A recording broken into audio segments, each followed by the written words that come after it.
Aconteceu. O padeiro perdeu a cabeça e o copeiro voltou a servir o faraó.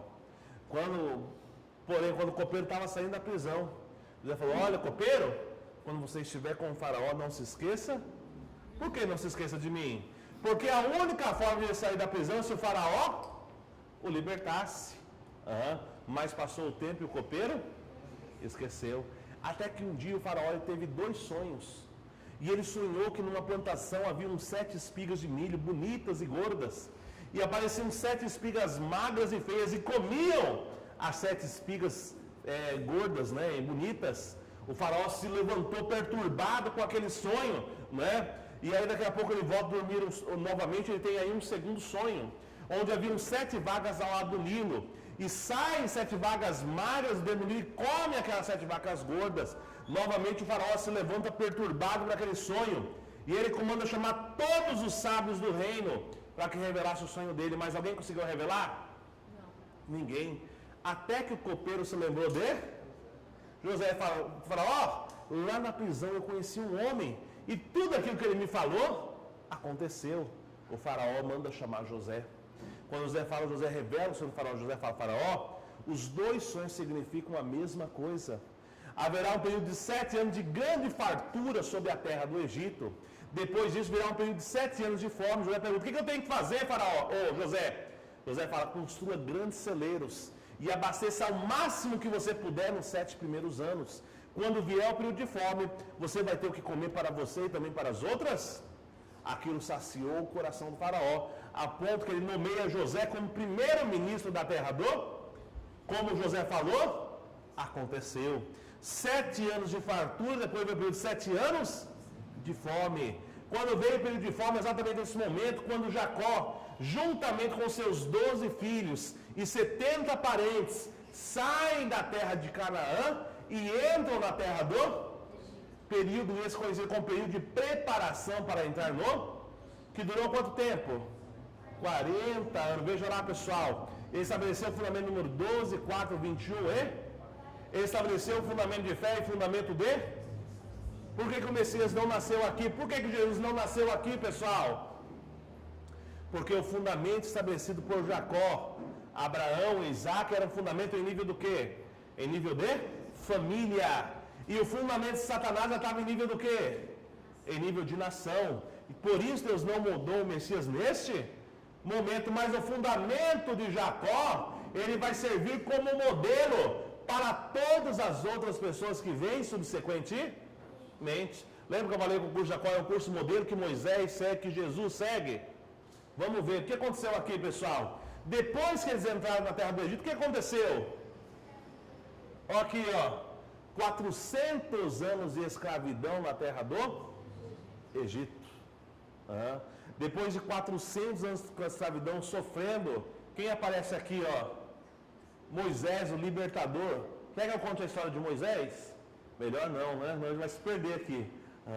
Moisés vem e liberta o povo de Israel, da terra do Egito, passa lá no período de um período, e entra aqui, inicia-se o período dos juízes. O que é o período dos juízes? Sansão, né? Neemias, entre outros juízes. O que esses juízes faziam, pessoal? Os juízes determinavam aquilo que estava certo, aquilo que estava errado dentro de cada tribo. Literalmente eles julgavam, né? Então imagina, por exemplo, só o que acontecia? Cada tribo tinha ali o seu juiz. Imagine, por exemplo, eu era da tribo de Levi, né? E o Quixim era da tribo de Judá. O Quixim roubou minha galinha. Eu ia no meu juiz e falava: eu quero a morte dele. E o juiz ia falar: não, só devolve a galinha, né? O que acontecia comigo, com ele? A gente começava a entrar em dissensão. Os juízes também começavam a entrar em dissensão. Ou seja, nesse momento as tribos começaram a brigar, começaram a entrar num período de atrito. Para eliminar esse atrito, depois de 400 anos, o profeta Samuel, baseado na orientação de Deus, ele nomeia Saul como rei das 12 tribos de Israel. O que Saul faz nesse momento, pessoal? As tribos que estavam em briga nesse momento, agora se unem baseado em quem? No rei. Começa o período do Reino Unido, das tribos unidas, de Israel. Observe que Saul ele reina por um período de 40 anos. Depois de Saul vem quem? Vem o rei Davi por mais quanto tempo? 40 anos. Depois vem quem? Por mais quanto tempo? Sabe tudo. O irmão sabe tudo. 40 anos. Totalizando em quanto tempo, pessoal? 120 anos. Conhecido como período das tribos unidas do Reino Unido de Israel. Olha lá novamente no início da contagem, pessoal, número 12, 4, 21. Olha, o que aconteceu nesse momento, pessoal? Depois de 120 anos unidos, Salomão, o último rei, Salomão se tornou mundialmente conhecido. Salomão se tornou muito famoso. Por que Salomão se tornou muito famoso? Ele construiu uma coisa que nunca havia aparecido antes na história. O que ele fez? O Templo de Salomão. Pessoal, era uma coisa astronômica. Era uma coisa enorme, absurda para os padrões da época. Salomão ele ficou muito famoso por causa desse templo. E Salomão começou a ganhar presente de todas as partes do mundo. Adivinha? Qual foi o presente que Salomão mais ganhou? Mulheres. Salomão ele era casado com 700 mulheres. E tinha mais 300 concubinas. Ou seja, ele tinha um harém de mil mulheres. Imagina, se uma já dá dor de cabeça, imagina 1000. Imagina o problema que não era. Pessoal, 1000 mulheres. Essas mulheres vinham de povos diferentes, de tradições diferentes, de culturas diferentes. Essas mulheres começaram a se corromper, começaram a corromper o templo de Salomão. As tribos que passaram 120 anos, o que aconteceu com elas nesse momento aqui, pessoal? Se dividiram. 10 tribos foram para o norte e 2 tribos, Judá e Levi, ficaram ao sul. Nesse momento, pessoal, Deus começa a mandar inúmeros profetas para unir as tribos, principais profetas que vieram aqui, profeta Elias, Eliseu, Miqueias, entre outros profetas. Pessoal, uniu o reino? Não se uniu. Esse período aqui foi conhecido como período do reino dividido, das tribos divididas do norte e do sul, que durou 400 anos. Depois de 400 anos, o que aconteceu?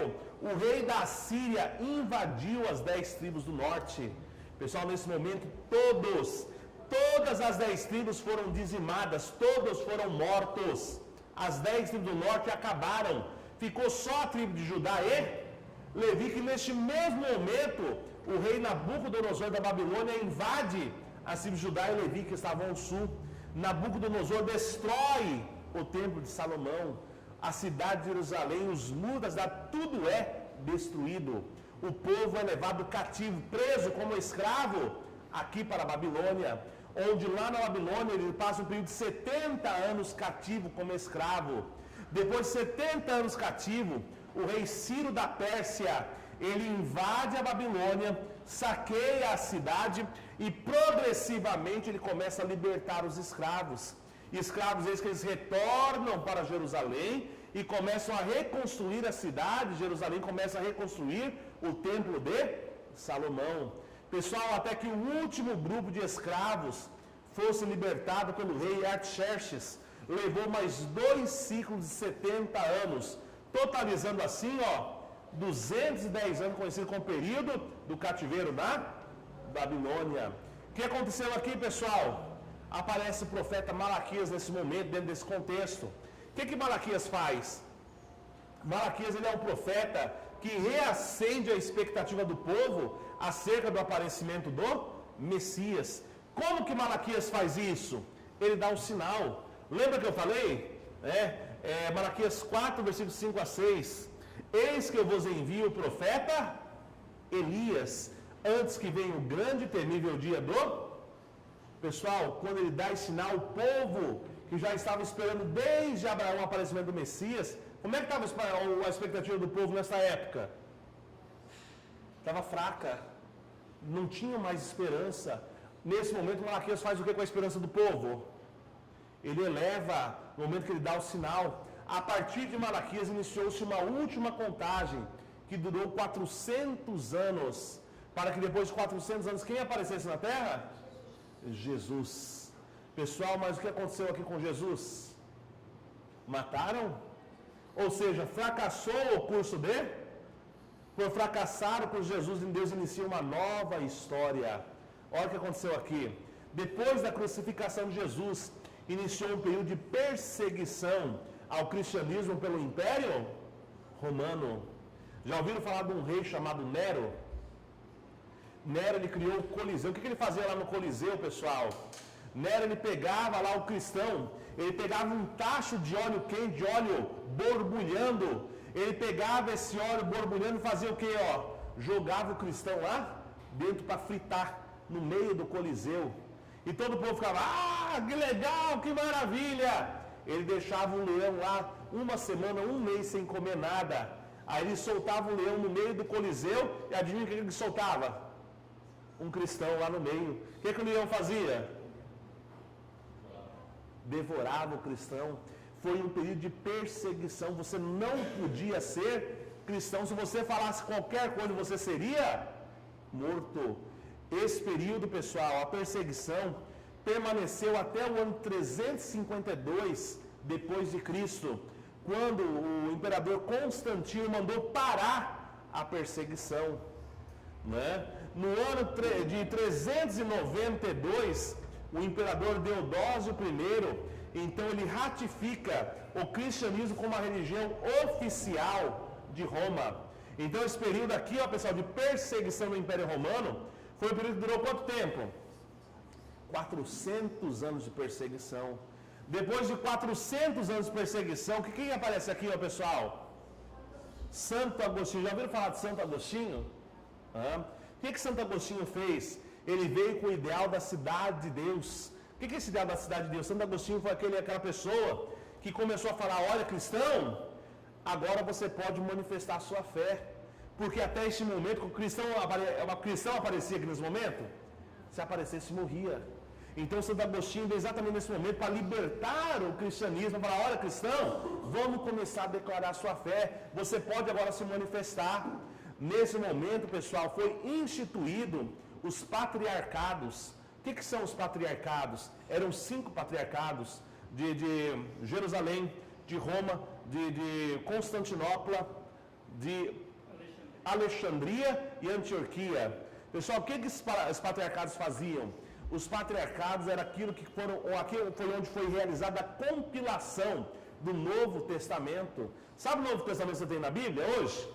Ela foi determinada exatamente aqui, ela foi compilada, ela foi juntada, ela foi feita exatamente aqui, ó, a partir dos patriarcados. Então o Novo Testamento surgiu exatamente a partir desse patriarcado. Então, o que aconteceu aqui nesse momento, pessoal? Eram 5 patriarcados, como eu falei. Um patriarcado, de repente, achava um pergaminho lá no Mar Morto. Por exemplo, patriarcado de Roma, por exemplo, de Jerusalém, independente de quem seja. Achava um pergaminho e falava, não, esse pergaminho aqui realmente é inspirado por Deus, isso daqui realmente é original, isso daqui tem que entrar na Bíblia. Daqui a pouco um outro patriarcado achava o mesmo pergaminho, olhava e falava, não, isso daqui não é de Deus, isso daqui não vai estar na Bíblia. O que começou a acontecer nos patriarcados? Começou a ter o quê? Conflito de opinião. Ou seja, aqui é onde surge, pessoal, já ouviram falar dos livros apócrifos? Já ouviram falar de livro apócrifo? O que é um livro apócrifo? É um livro que se diz ser da Bíblia, mas que os patriarcados não reconheceram como sendo original. Então eles foram retirados da Bíblia. Esse foi o livro apócrifo. Então, como começou a ter briga aqui entre os patriarcados, o que aconteceu? O Papa Leão III, ele nomeou Carlos Magno como imperador romano. O que acontece nesse momento? Os patriarcados acabam. Ficou apenas o patriarcado de Roma. Roma ficou o patriarcado central. Baseado no imperador Carlos Magno, o cristianismo ele é disseminado, ele é espalhado em todo o mundo.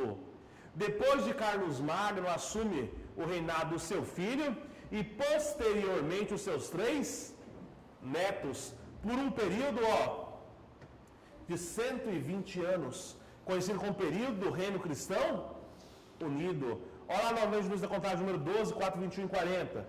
Depois, pessoal, de 120 anos unidos, o que aconteceu? Os 3 netos de Carlos Magno começaram a ter divergências. começaram a ter conflitos de opinião.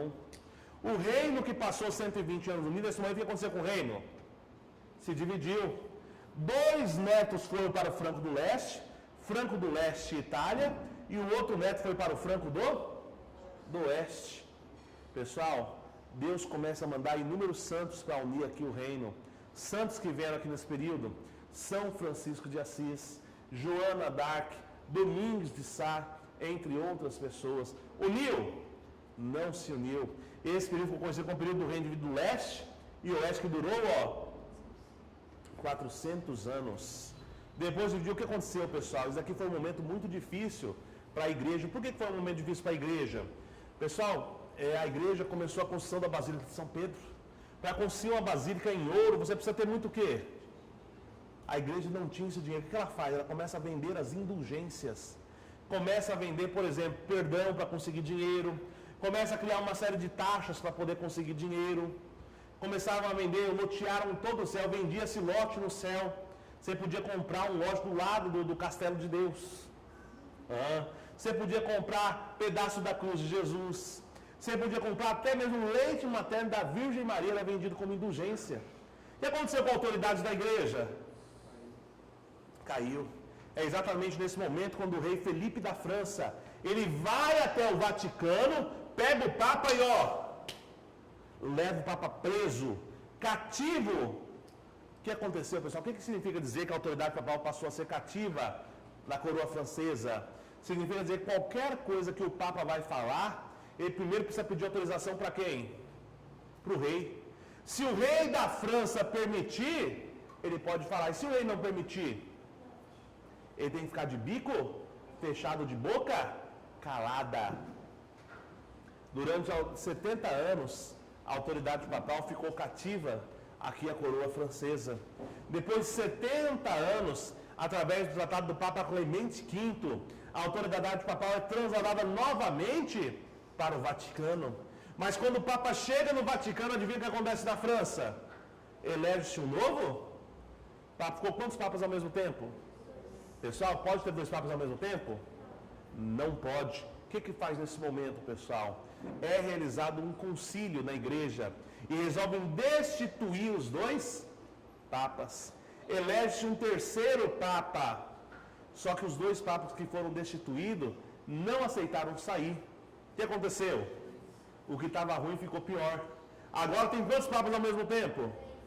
Pessoal, chegou a ter 5 papas ao mesmo tempo. Inclusive ocorreu uma situação até que a igreja não reconhece, o surgimento de uma papisa, né, que não pode acontecer, só pode homens assumir a coroa, né, ou assim, a autoridade papal, até que toda essa confusão pudesse ser resolvida e a igreja recuperasse a sua autoridade. Levou mais 2 ciclos de 70 anos, totalizando assim 210 anos, conhecido como período do cativeiro papal. O que acontece nesse momento, pessoal? A Alemanha, faculdade de Wittenberg, um homem chamado Martinho Lutero, era formado primeiro da classe da faculdade de Direito. Quando Lutero sai da faculdade, ele diz: não é isso que eu quero para a minha vida. Lutero, ele entra no mosteiro para buscar a Deus. Lá no mosteiro, Lutero começa a usar um negócio chamado azorrague. Já ouviram falar do azorrague? O que é o azorrague? É um chicote. Para que serve esse chicote? Cada vez que Lutero tem um pensamento impuro, o que é um pensamento impuro?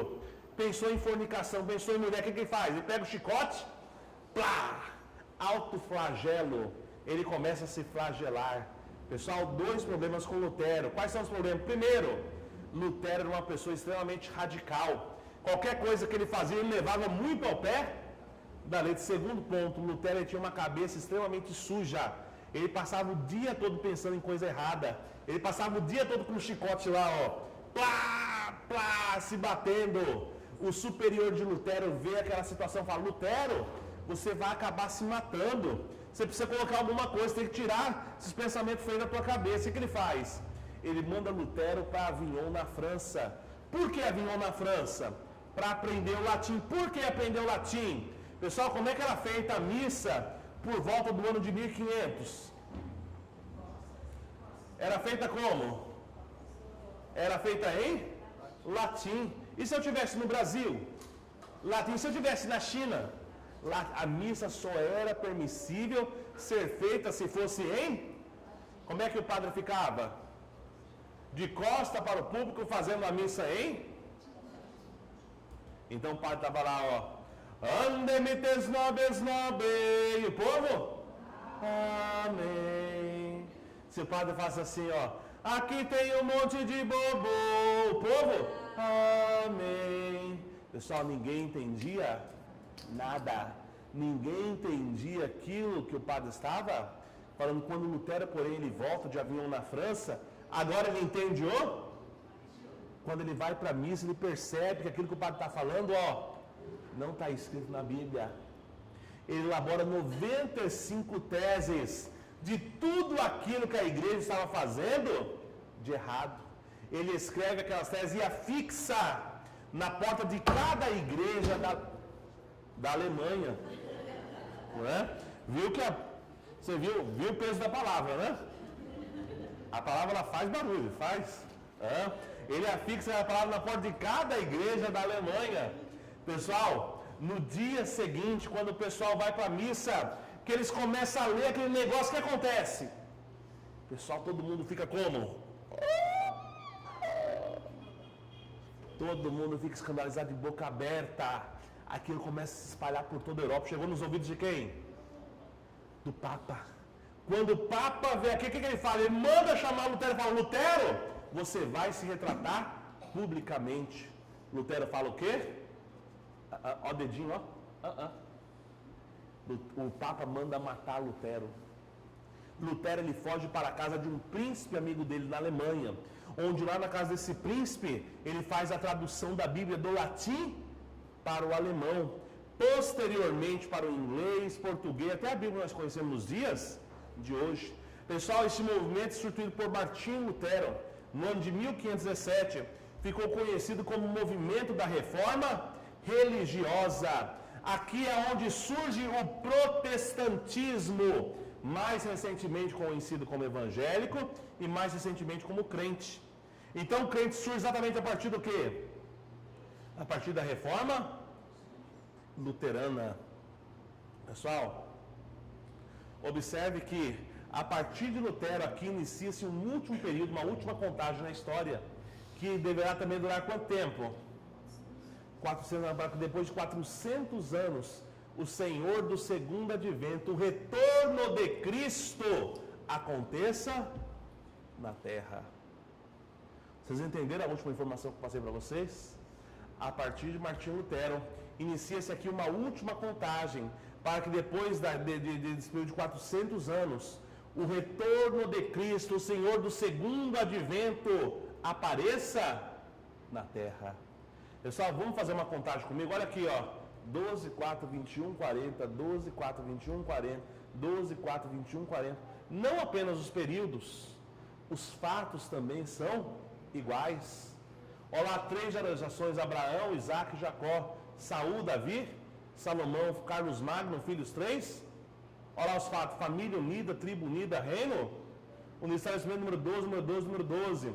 Família dividida, tribo dividida, reino. Estabelecimento número 4, número 4, número 4. Olha lá, cativeiro e Arã, cativeiro Babilônia, cativeiro. Estabelecimento número 21, 21, 21. Preparação para a entrada de preparação para o Messias, preparação para o Senhor do segundo. Estabelecimento número 40, 40, 40. Olha mais, escravidão no Egito, perseguição, né? Não podia, sofrimento, brigas no juiz, brigas nos patriarcais, mesmo período. Pessoal, toda a história ela está se repetindo.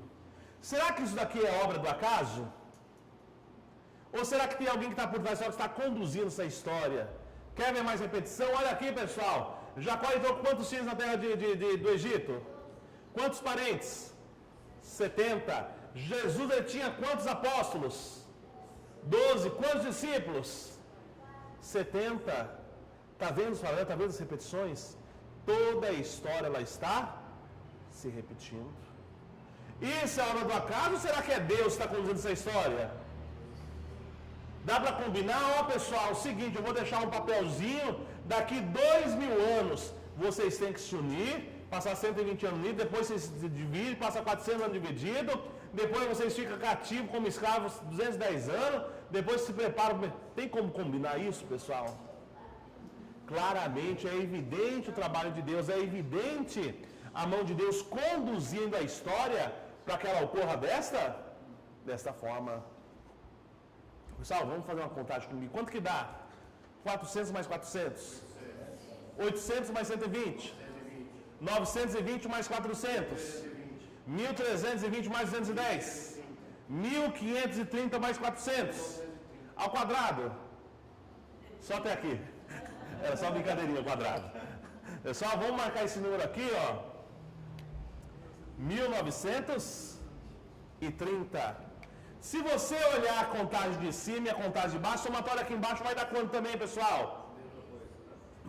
1930. Pessoal, atenção agora.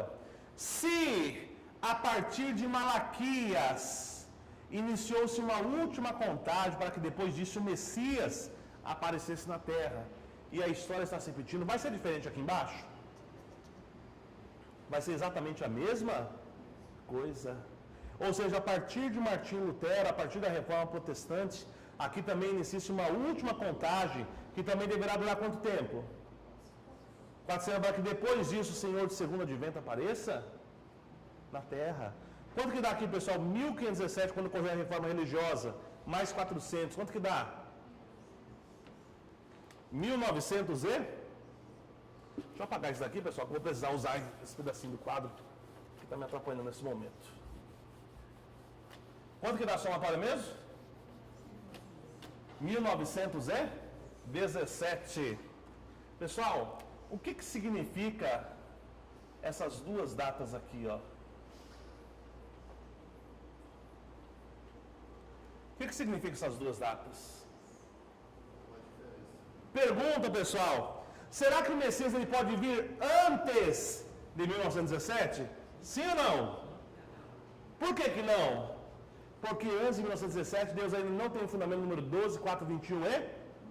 Por isso que ele não pode vir antes. Pergunta, ele pode vir depois? Será que Cristo pode vir depois de 1930? Que é a somatória total desse período aqui, pessoal? Pode ou não pode? Não. Por que não pode vir depois? Porque se ele vir depois de 1930, o paralelo ele vai furar. Vai passar do tempo de Deus. Porque Deus enviou Jesus exatamente com quanto tempo? 1930 anos. Isso significa dizer que Deus tem entre os anos de 1917 e 1930 para enviar o Messias. A pergunta que eu faço é: quando? E agora, será que tem como saber quando o Messias vai aparecer? O que vocês acham? Tem ou não tem, pessoal? Ah, mas a Bíblia fala que acerca do dia e da hora ninguém? Mas ela diz que ninguém vai saber? Ela diz apenas que ninguém sabe, mas ela não diz que ninguém vai saber. Amos 3,7 diz que o Senhor teu Deus não faz coisa alguma sem primeiro revelar os seus segredos aos seus servos, os profetas. Deus não toma nenhuma atitude sem revelar. Então, quando chegar a época, o que Deus vai fazer? Ele vai revelar. Será que Deus revelou? Absolutamente sim. Aonde, pessoal? Vou contar um evento que ocorreu no ano de 1917. Exatamente no ano de 1917. Que evento foi esse? Foi lá em Portugal, vilarejo de Fátima. 3 crianças receberam 3 revelações, conhecidas como as 3 revelações de Fátima. O que falava a primeira revelação de Fátima, pessoal? Falava acerca da Primeira Guerra. Segunda revelação de Fátima falava acerca do quê? Segunda Guerra Mundial. Terceira revelação de Fátima até hoje não foi revelada totalmente. Alguns papas deram uma breve do que contém a terceira revelação de Fátima. Pessoal, o que contém a terceira revelação de Fátima? Papa João Paulo II falou que a terceira revelação de Fátima fala acerca do homem de branco que anda pelas nações. O Papa se intitulou como sendo este homem de branco. Porém, pessoal, isso também abre vertentes para outras interpretações. O que pode vir a ser um homem de branco? Pode ser um homem puro, também pode ser quem? Um filho de Deus. Papa João Paulo II falou que a terceira revelação de Fátima, causaria uma grande comoção em âmbito mundial de todas as religiões. Ele disse que seria o atentado que ele sofreria, mas eu pergunto, nada contra, pessoal, mas será que, por exemplo, pega por exemplo um muçulmano, será que o muçulmano está ligando o que vai acontecer com um cristão? Ele liga, será que ele vai ficar comovido se o Papa levar um tiro, se ele sofrer um atentado? Não. Eu pergunto o que é e causaria uma grande comoção em todas as religiões e todas as partes do mundo, sem exceção. O que é que todas as religiões estão aguardando? Todas elas estão aguardando que o aparecimento do Messias. Pessoal, posso afirmar que a terceira revelação de Fátima, que ocorreu no ano de 1917, está falando acerca do quê? Está falando acerca do aparecimento do Messias. Pessoal, se vocês observarem na história, não sei se vocês vão conseguir fazer esse link, mas sempre que Deus operou uma nova providência, Deus sempre operou essa providência, né, baseado num curso, num fundamento número 3. Exemplo, para Jacó sair da terra de Harã, fugido para Canaã, ele fugiu quantos dias de antecedência? Ele teve 3 dias de preparação. Para Moisés sair da terra do Egito, né, para fugir para Canaã, ele pediu quantos dias para o faraó? 3 dias. Para Jesus ressuscitar, né, e aparecer, fazer a ressurreição, levou quantos dias? Observe que sempre que Deus vai iniciar uma nova providência, Deus sempre utiliza o quê? Um fundamento número? Então a partir não será diferente, pessoal, daqui. A partir de 1917, inicia-se um último curso de 3 anos. 3 anos de preparação. Preparação para quê? Para o aparecimento do 1917 mais 3, quanto que dá, pessoal? 1920. O que significa essa data, pessoal? Esta data é a data quando o Messias, quando o retorno de Cristo aconteceu na Terra. Novamente, 1920, essa data é o ano quando o Messias apareceu na Terra. Tem como chegar essa informação por outro caminho? Tem. Como? Pessoal, qual era a profecia aqui na época de Jesus que prefigurava o nascimento de Jesus? Quando Jesus nasceria? Qual era a profecia? A profecia de quem? O que dizia a profecia de Malaquias? Então vamos colocar, lá na época do judaísmo, a profecia de Malaquias falava o quê? Antes que viesse o grande e temível dia do Senhor, eis que eu vos enviarei quem? O profeta? Pessoal, quem representava o profeta Elias?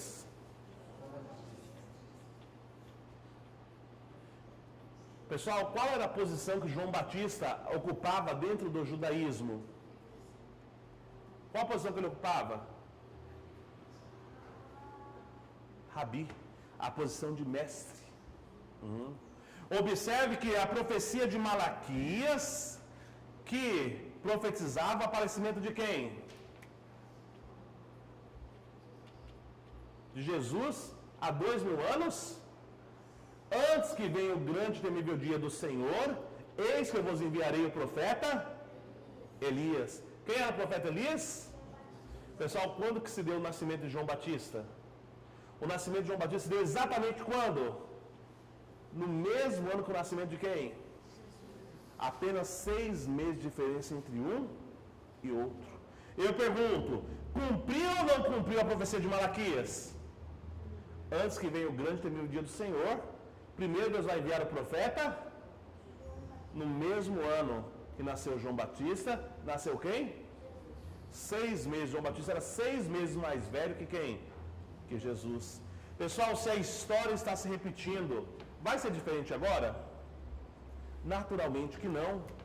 Eu pergunto, antes de Deus enviar o Messias, quem Deus vai enviar? Ele tem que enviar quem primeiro?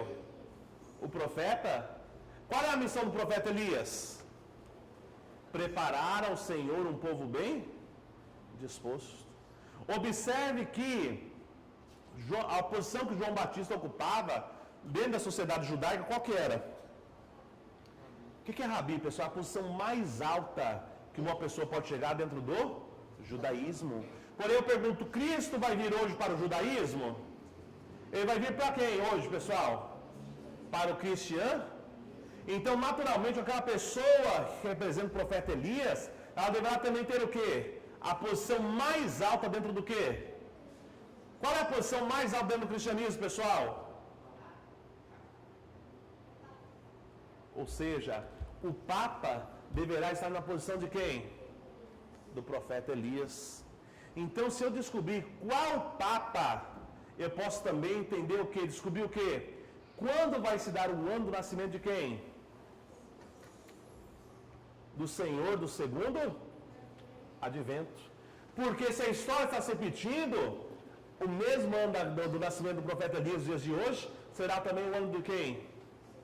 Como predisse a profecia de quem? Antes que venha o grande temível dia do Senhor, eis que eu vos enviarei o profeta. O pessoal pergunta, como descobrir qual Papa? Sabem como? Basta analisar o padrão de vida de João Batista e ver qual é o Papa que tem um padrão de vida mais parecido com João Batista. Por quê? Ele tem que ter uns certos qualificativos para que possa preparar o caminho para o... Quem era João Batista? João Batista era uma pessoa extremamente querida entre o povo judeu. Era uma pessoa que todos amavam, as pessoas pensavam que ele poderia ser o próprio Cristo. Era uma pessoa mais influente dentro do povo judeu, dentro do judaísmo. O pessoal pergunta, dentro da história do cristianismo, qual é o Papa mais influente que já apareceu na história do cristianismo?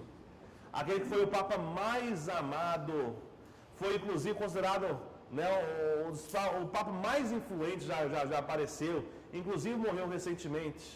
Como é que é o seu nome? Papa João Paulo? Pessoal, o ano do nascimento do Papa João Paulo II também deve prefigurar o quê? O ano do nascimento de quem? Do Senhor do segundo? Alguém sabe quando foi que se deu o nascimento do Papa João Paulo II, pessoal? Alguém sabe? Ó, aqui, ó. 1900. Tá batendo a história, pessoal?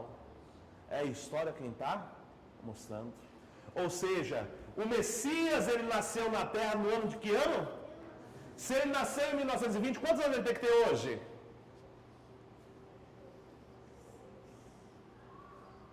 96 anos. Pessoal, até aqui, dúvidas, perguntas? Vocês entenderam a informação que eu acabei de passar para vocês? Deu para entender essa informação? Ok, pessoal, até aqui. Vamos fazer um breve intervalo e a gente volta para a nossa última conferência. O segundo advento. Dúvidas até aqui? No dúvidas? Pessoal, 5 minutinhos de intervalo, a gente usar o banheiro, tomar uma água e retornamos.